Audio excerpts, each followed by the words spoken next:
What's up, gang? Hope you're doing well. This is a new video. No one requested it, but I just saw it, so I want to watch it. This is Q bounce. 7 counters that will make defenders hate guarding you. We'll be the judge of that, buddy. We'll be the judge, as always. What's up, team? Coach Conley with Q Bounce. Today, I'm showing you the 7 counters that you should have in your game, and we'll work on each one, telling you the ins and outs and the mistakes you can make on each one. Again, I've been coaching basketball for over 30 years. These are the same things. This is nothing to do with this guy.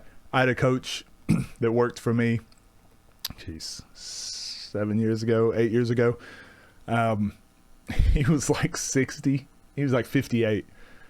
And he said, he was like, I've been coaching for over 50 years. And then I was like, are you like 58? Like, you can't, just because you can start coaching when you're 8.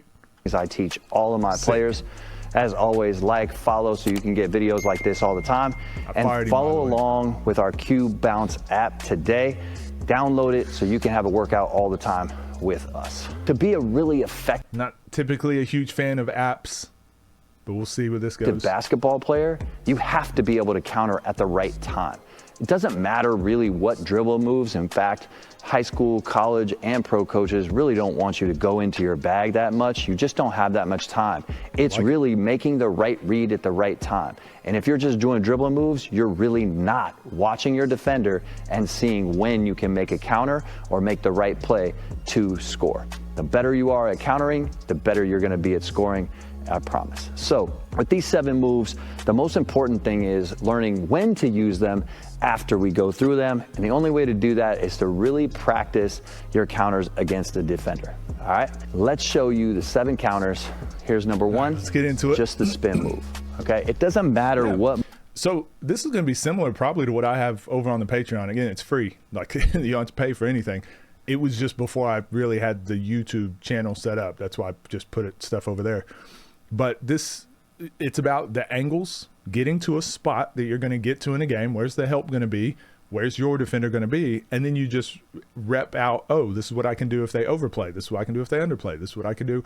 So you rep out those situations, and then hopefully it just happens when you're playing against live defense, or you practice it against live defense. So move I use. I'm wondering if he has specific spots on the floor too that he encourages players get to. Here to beat my player. But when so all those moves don't matter. Exactly what he just said. It's about once you get going, what are you going to do? I get to the full speed right, the basket, a hard spin, trying to get inside the block, right? So I probably just have a lot more try to get inside the block here. I probably just have a lot more technical understanding of exactly how and when, just because professionally I had to really hammer in exactly where I wanted to be on the court and how defenses regarded me. But when you're coaching kids, if you just teach them the why of these things, kind of what he's doing, they're going to have a lot of success. Is the most effective way of getting to the basket and finish. A lot of us like different versions of this. It could be at the elbow. It could be at different places. I don't love spinning away from the basket because it exposes you to help side defense. So a lot of times if I'm attacking the elbow and I go into a spin here, that weak side defender is going to come up behind me and steal the ball. And we can't let that happen. The more time you spend with your back to the basket, the less effective basketball player you're going to be. You can't see the court, and it can hurt you a lot, okay? So for me, spinning close to the basket where you can avoid charges and create contact and still finish at the rim is probably the most And I just say get to the backboard, right? Effective way to use it. Here we go.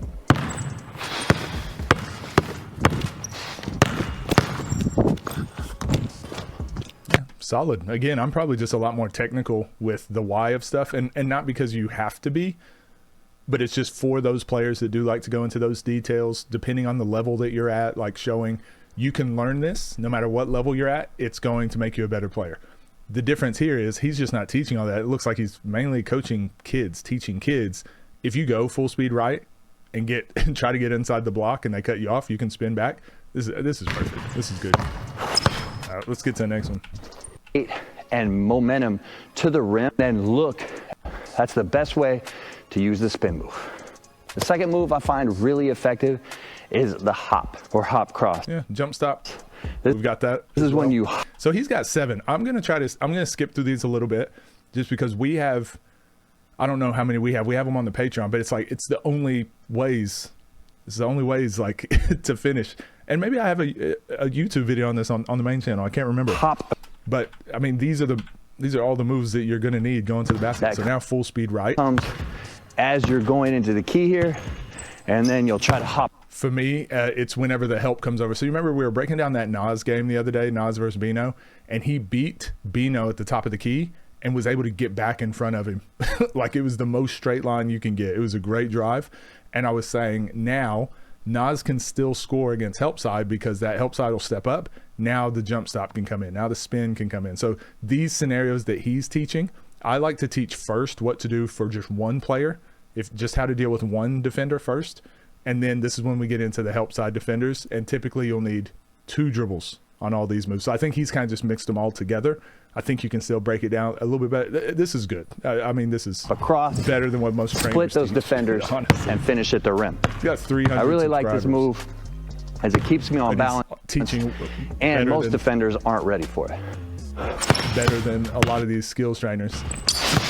And then I teach no strike zone. So when you do that pound dribble, it's got to go over or it's got to go under. But again, if you're coaching a low level high school, like it probably doesn't matter.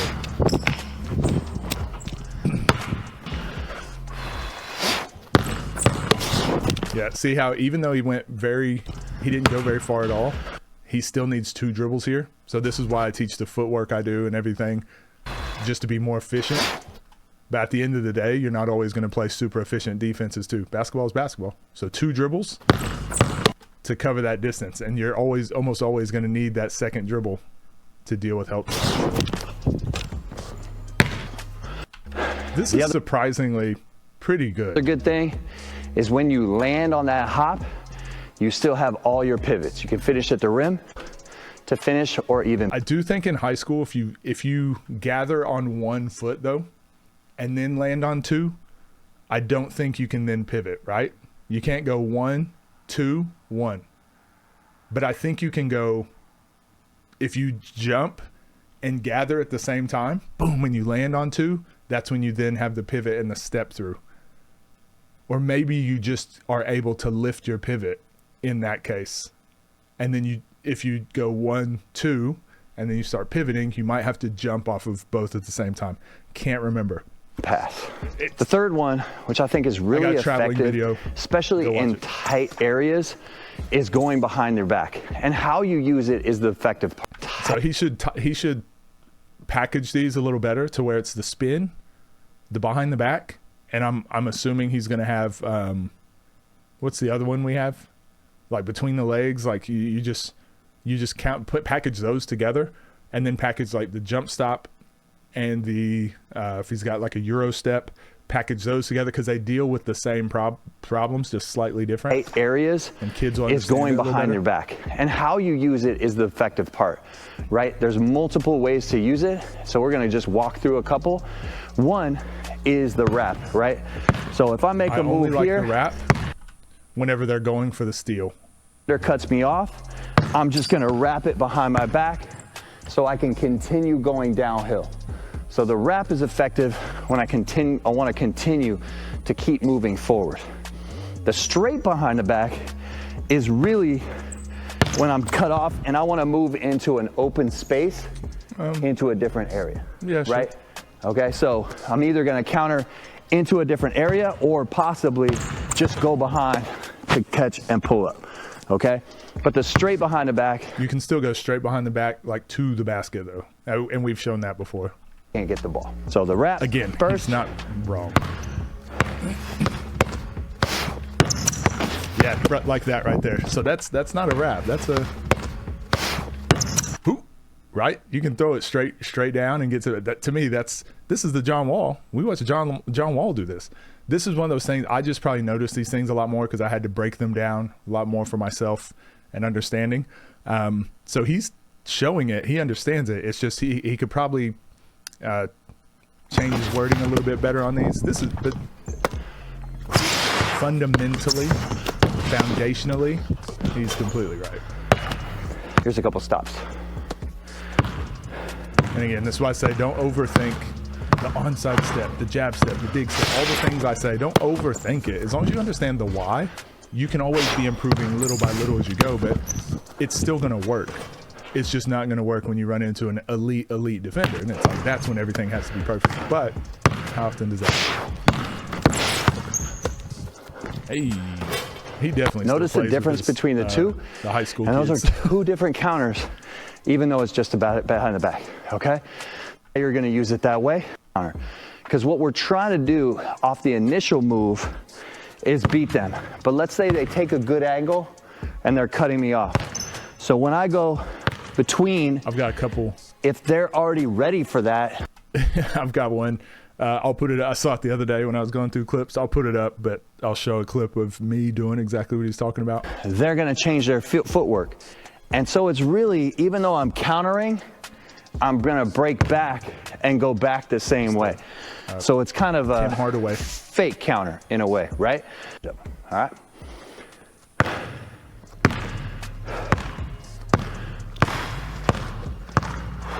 Hey, okay. Rolling the slip. Hey, hold up. Yeah, I almost made the guy fall too when I did it. Ah, nice. Right? Like. I'm going to attack it. He's cutting me off. I have to dip back this way. Make sure my body is going this way. Look at this. The onside set looks like a real drive. Like, this is what sells the drive. Head and shoulders to the basket. Everything looks like you want to go this direction. Wide stance, shoulder down. Get him to lean that way or change his feet before I come back. Also notice on this between cross, I'm going with what I call a pro crossover, right? Because I'm crossing it over and outside, so it's not in front of my foot. Doesn't matter. All right. Let's see what's next. To think about too much. So this one either way, but is a pullback. So we're trying to anticipate the guy cutting us off and then pulling back. Because we want. I like this because everyone teaches step back, and so they pick the ball up every time. But I'm like, it's a I call it a retreat dribble. No, you just boom. You can snatch back, but it's a retreat dribble. Like, you keep that ball alive because that's that 0.5 seconds freedom. You can redrive, you can shoot, you can do whatever. Don't think of it like a step back. I want them to continue forward or to cut us off on the drive and then stop and pull back into open space and make them either come or leave us open. So when we get downhill on this one, again, off of any move, this part doesn't matter. It's as I'm attacking, getting this guy off balance, that I'm gonna pull back. I always plant my inside. The way I teach this is just like the same way you would drive to the basket, because again, you get your shoulders low, get into that same stance he was in with the last move, and hopefully your shoulder is in their chest or on their hip.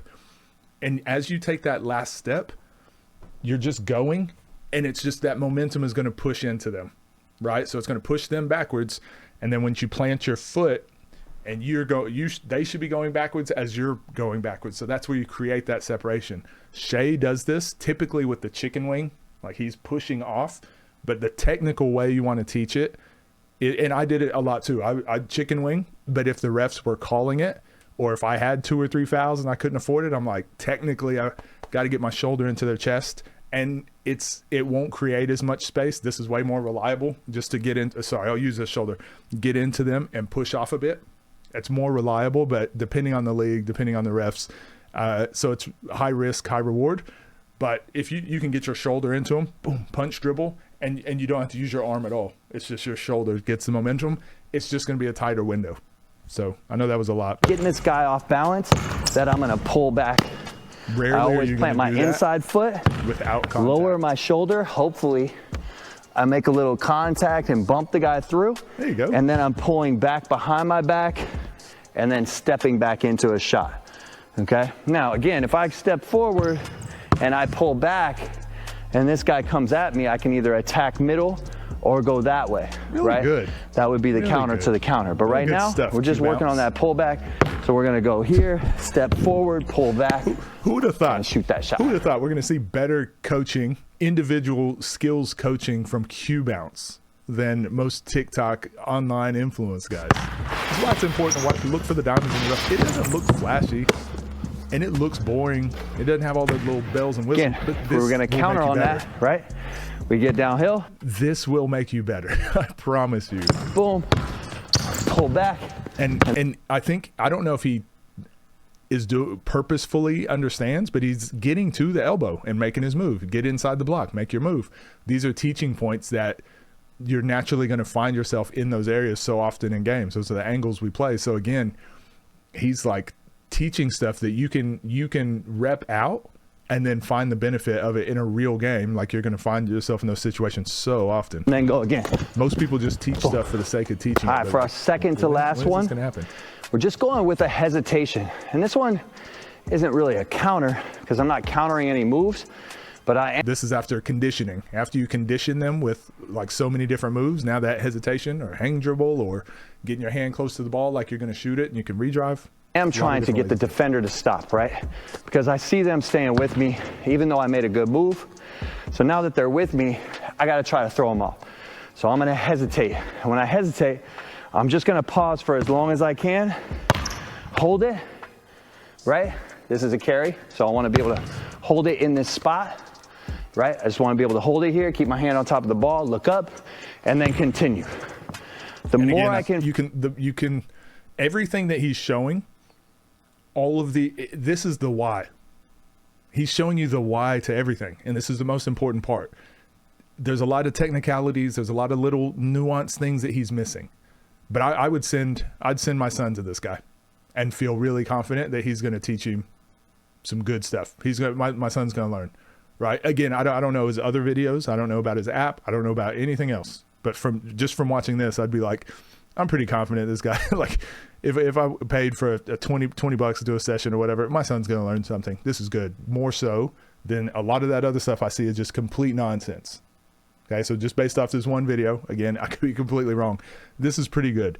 He's showing the why it'll work, but he's missing some of the technical pieces. And the only way you get better at teaching these things is by teaching it more. And then go back and watch this video and be like, I guess I didn't explain that properly. Again, like, think about the stuff I'm pointing out, and then he goes on to say it later. And it's like, yeah, I think you got to have those building blocks the right way. But the only reason I know this stuff is because I've coached it and taught it so much, so that now I'm like, this first, this next. And also everyone's a little bit different. I'm not saying my style or the way I coach is perfect, but man, this is a good video. I'm glad I stumbled upon this. I'm gonna check out more. I don't know if he has more videos. Oh, he does. That's quite a few. We're gonna check out some more videos. So I hope it's not all grifty. I'm hoping I'm not just seeing the one that's really good. But I mean, this looks good. Go like, go subscribe, go show some love. But we'll watch some more videos. Other than that, take care. And I'll see you guys in the next one.